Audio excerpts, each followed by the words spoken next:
The Mandalorian Season 2 has arrived and it is loaded with Easter eggs and surprises, so if you haven't watched the episode yet, maybe this isn't the video for you. The Mandalorian here, and I'm not taking this mask off until Season 2 is over, so if you need me, this is the way. This is the way. The Season 2 premiere had a big moment at the end and enough Easter eggs along the way to make a house smell bad if you don't find them all, so spoilers follow and let's run through them. The episode picks up where Season 2 left off. Mando is on a mission to find the child's home planet, which may or may not be full of adorable baby Yoda, so I can't wait to see it and possibly explode.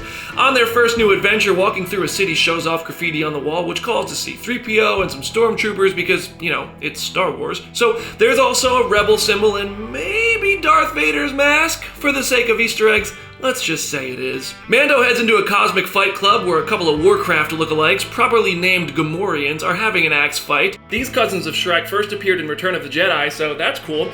Mando fights his way out. We have a bunch of Star Wars alien races here, like a Zabrak, which is similar to Darth Maul and also had another member of its species in Season 1. Something tells me, yikes, this little horny devil won't be in Episode 2. Sidebar, why did Gor Koresh think it was a good idea to try to hold Mando up at gunpoint? Dude is collecting the Beskar steel that Mando is wearing, so he knows it's valuable not only because it's so rare with Mandalorians dying off, but also because of how tough it is, right? Anyway, cute moment of Baby Yoda hiding, pretty much how we all feel in 2020, so we're not gonna skip that. And we're off to Tatooine, the home planet of Luke Skywalker before The Mandalorian, and the same place Rey declared herself Rey Skywalker after The Mandalorian, but we're not talking about the sequel trilogy today.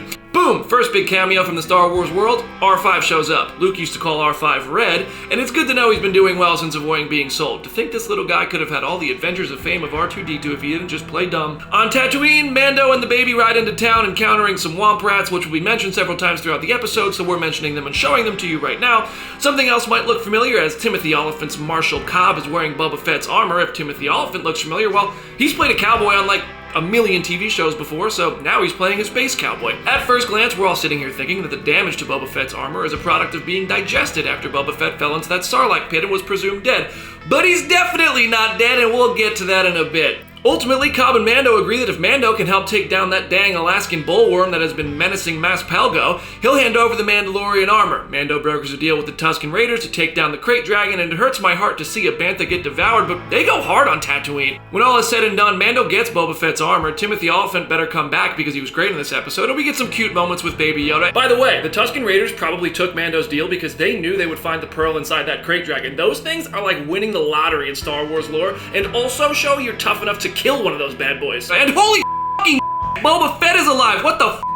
The episode ends with Boba Fett watching from the distance. There are stories outside of the movies that explain how Boba Fett survived, but if the live-action canon wants to change that, it might have shown us how he survived right here in this episode. When Mando defeated the Krayt Dragon, which apparently defeated the Sarlacc, which apparently defeated Boba Fett only temporarily, he did it from the inside. He used Mandalorian armor and tech to plant a bomb in its guts, make his way out, and blow it up like the Death Star, another thing we saw in hologram form earlier in this episode. The thing is, Boba Fett almost certainly knew that Marshall Cobb was just trotting around in his armor and made a choice not to go take it back.